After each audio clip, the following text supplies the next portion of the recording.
देखेंगे बड़ी तथा छोटी संख्याओं को घातांकों में प्रकट करना। मतलब समझ रहे हैं? जैसे सूर्य से पृथ्वी के बीच की दूरी है, ये बहुत बड़ी संख्या है, ठीक है, चाहे किलोमीटर में नापें चाहे कुछ में नापें। एक ग्राम में जीवाणु की संख्या, एक ग्राम में कितने कई करोड़ जीवाणु हैं, कई अरबों जीवाणु हैं, ठीक है, तो उससे भी ज्यादा रहता है। तो बड़ी बड़ी संख्याएं या छोटी संख्या का मतलब 0.0000, 10 जीरो हो गया, 25 जीरो हो गया। जैसे मान लीजिए बड़ी संख्या का मतलब 54 पर 1 2 3 4 5 6 7 8, मान लीजिए हम 27 बार शून्य लिखना है, तो इसको कैसे लिखेंगे? क्या 54 लिख के 27 बार हम शून्य लिखेंगे? ऐसे लिखेंगे तब तो शून्य बढ़ाते जाएंगे। 27 नहीं, मान लीजिए 100 बार लिखना हुआ तब, 100 बार जीरो लिखना हुआ तब, तो क्या 100 हम जीरो बढ़ाएंगे? ऐसे तो करेंगे नहीं। तो उसको लिखने का एक तरीका होता है। जैसे मान लीजिए 0.00000000, मान लीजिए हम 100 बार लिखें, फिर इसके बाद लिख दिए 5 4। मतलब समझ रहे हैं कि दशमलव के बाद 100 जीरो लिख दिए, फिर उसके बाद 5 4 लिखे। तो अगर हम जीरो बढ़ाते जाएंगे तब तो जीरो बढ़ता ही जाएगा। उसको कैसे लिखेंगे? तो उसको लिखने का एक तरीका है, एक नियम है, ठीक है। तो जिस रूप में उसको लिखते हैं उस रूप को हम कहते हैं मानक रूप, या उसी को कहते हैं वैज्ञानिक संकेतन। यानी बड़ी बड़ी संख्याओं चाहे छोटी छोटी संख्याओं को हम मानक रूप या वैज्ञानिक संकेतन के रूप में कैसे लिखते हैं, उसका क्या तरीका होता है, कौन सा ऐसा नियम है जिससे हम उसको लिखते हैं। तो देखिए क्या तरीका है लिखने का। मानक रूप या वैज्ञानिक संकेतन के रूप में लिखने का तरीका है कि उसको हम के गुणे 10 के घाते n, यही है मानक रूप या यही है वैज्ञानिक संकेतन। यही है। अब इसमें के क्या होगा? के का मान क्या होगा? के का मान होगा 1 से लेके 10 तक। मतलब समझ रहे हैं? के का मान 1 हो सकता है, 2 हो सकता है, 3 हो सकता है, 4 हो सकता है, 5 हो सकता है, 6 हो सकता है, 7 हो सकता है, 8 हो सकता है, 9। 10 नहीं होगा, 10 से छोटा होगा। ये के का मान 1 भी हो सकता है, 2 भी हो सकता है, 3 भी हो सकता है, या 1.1, 1.2, 5.7, यानी 10 से छोटा हो, 1 के बराबर। के का मान क्या होगा? 1 के बराबर भी हो सकता है या 1 से बड़ा होगा और 10 से छोटा। इसका क्या मतलब हुआ? ये दो चिन्ह का मतलब 1 के बराबर होगा या 1 से बड़ा होगा। इस चिन्ह का मतलब है ऐसे करके ये चिन्ह लगा दिया, इसका मतलब है कि बराबर या बड़ा। इसका चिन्ह का मतलब हुआ बड़ा, इधर जो लिखा रहेगा वो बड़ा। तो जो के का मान है वो 1 से बराबर होगा या 1 से बड़ा होगा और 10 से छोटा होगा। यन का मान क्या है? यन का मान कोई पूर्णांक होगा। पूर्णांक का मतलब 1 0 1 2 ऐसे लेके जितनी भी संख्याएं हो सकती हैं, ठीक है। तो यन का मान ये सब हो सकता है। तो कुछ लोग सोच रहे हैं कि हम तो कंफ्यूज हो गए, कहाँ ग्रेटर, कहाँ स्मॉल, कहाँ इक्वल टू, कहाँ छोटा, कहाँ बड़ा, कहाँ बराबर, ठीक है। तो इसमें कंफ्यूज होने की जरूरत नहीं है। ये तो हमने समझाने के लिए लिखा है, इसको सबको भूल जाए हम। किसको भूल जाए? सबको भूल जाए, तब भी हमारा काम हो जाएगा। कैसे? कैसे काम हो जाएगा? हमें ध्यान क्या रखना है? ध्यान क्या रखना, अब हम लोग अपने सीधी भाषा में आ जाएं। वो तो किताब की भाषा थी, वो तो वैज्ञानिक भाषा थी, ठीक है। तो सीधी भाषा में आ जाए कि एक अंक के बाद दशमलव, एक अंक के बाद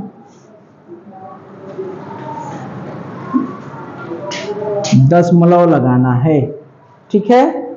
पहली बात ये याद रखना है कि हमें एक अंक के बाद दशमलव लगाना है। कितने अंक के बाद? एक अंक के बाद। दूसरी बात क्या याद रखना है? 10 की घात के रूप में लिखना है। 10 की घात के रूप में कैसे लिखेंगे?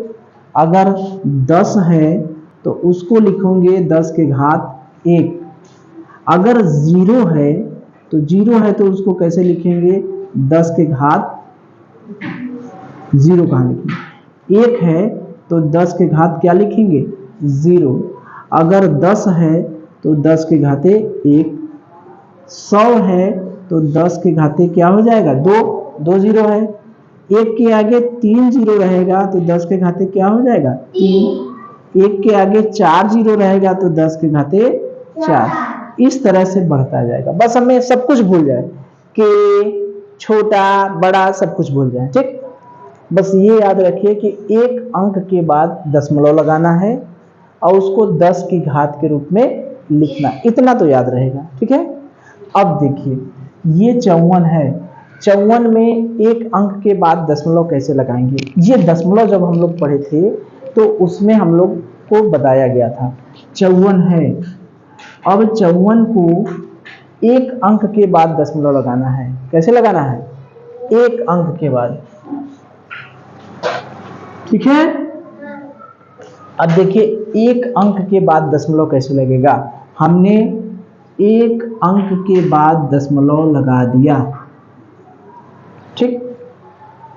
तो एक अंक के बाद दशमलव लगाने के लिए पीछे से कितना अंक है? 4 के बाद कितने अंक हैं?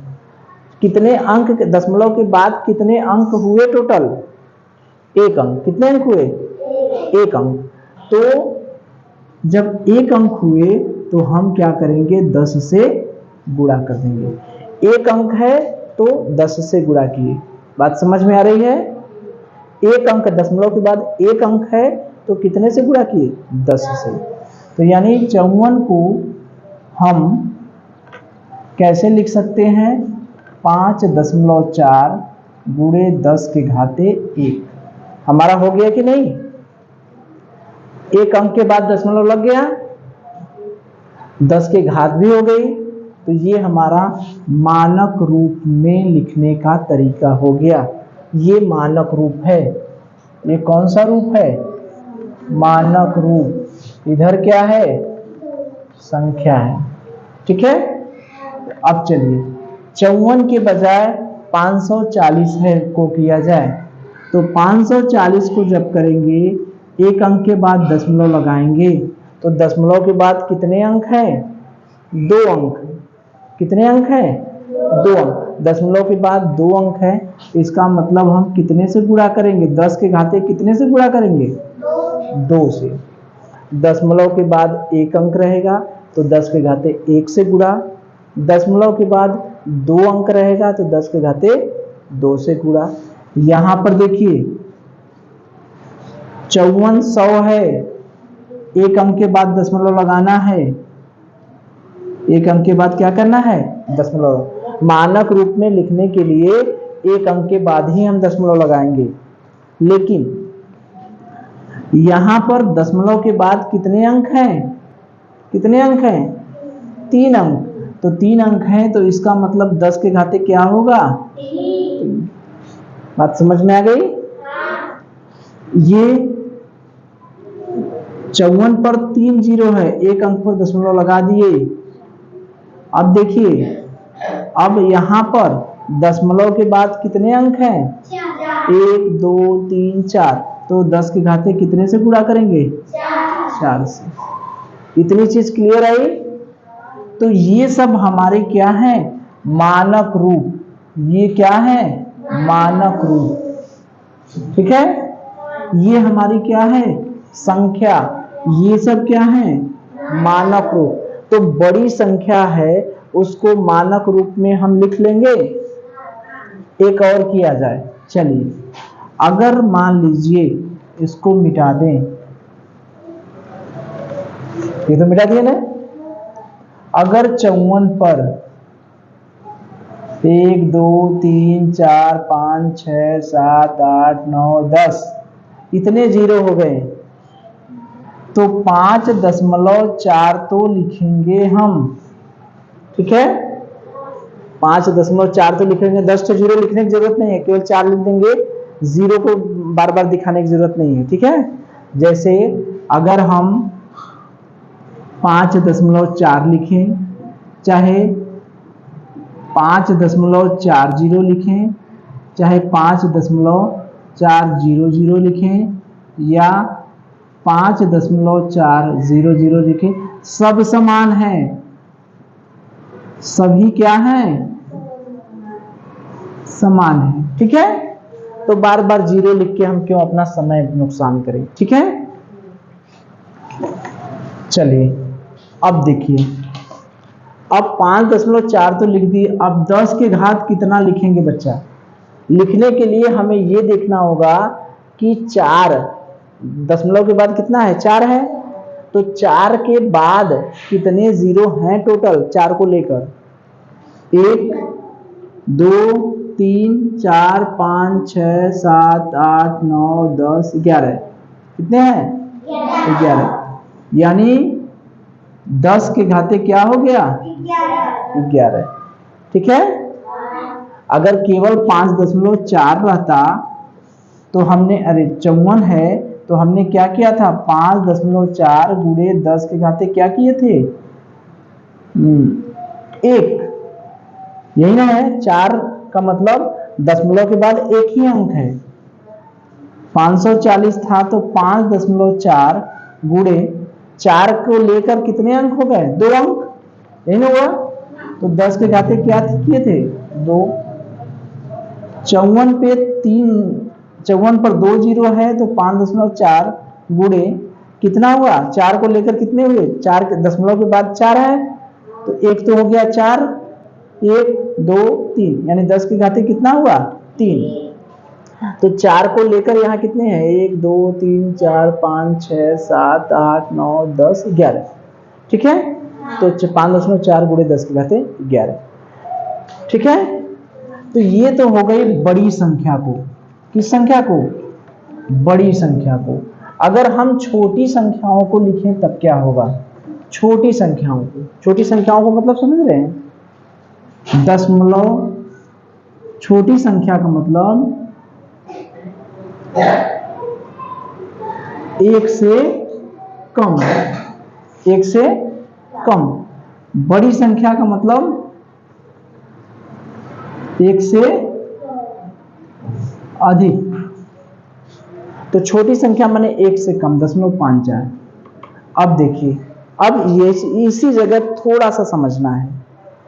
अब देखिए, हमने 5.4 तो लिख दिया, 5.4 तो लिख दिया, लेकिन जब 5.4 लिखेंगे तो 5 और 4 के बीच दशमलव है, 5 और 4 के बीच दशमलव है, यानी दशमलव के बाद ठीक 5 है।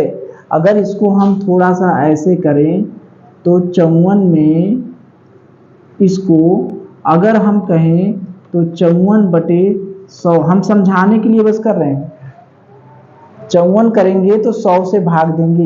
क्यों? दशमलव की जगह 1 लिख देते हैं, जितने अंक रहते हैं उतने जीरो से भाग दे देते हैं।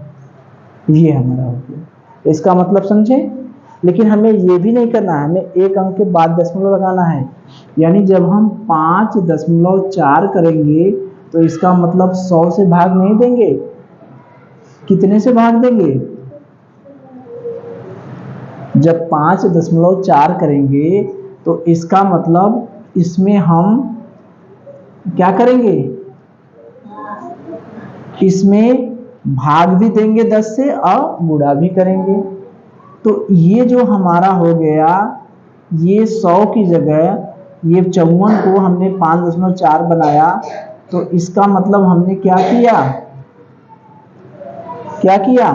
10 से हमने भाग दिया है, 10 से हमने क्या किया है, भाग दिया है। तब ना 54 में, अरे भाई 54 में उधर देखिए 10 से भाग देंगे तभी ना 0.1 अंक आगे जाएगा। 1 बचे 5, 50, 4 दशमलव लगा के 0, 40, यही ना होगा 5.4। यानी 54 को 5.4 बनाने के लिए 10 से हमने भाग दिया, तो 10 से गुणा करेंगे तो ये बैलेंस हो जाएगा, 10 से गुणा करेंगे तो क्या हो जाएगा, बैलेंस हो जाएगा।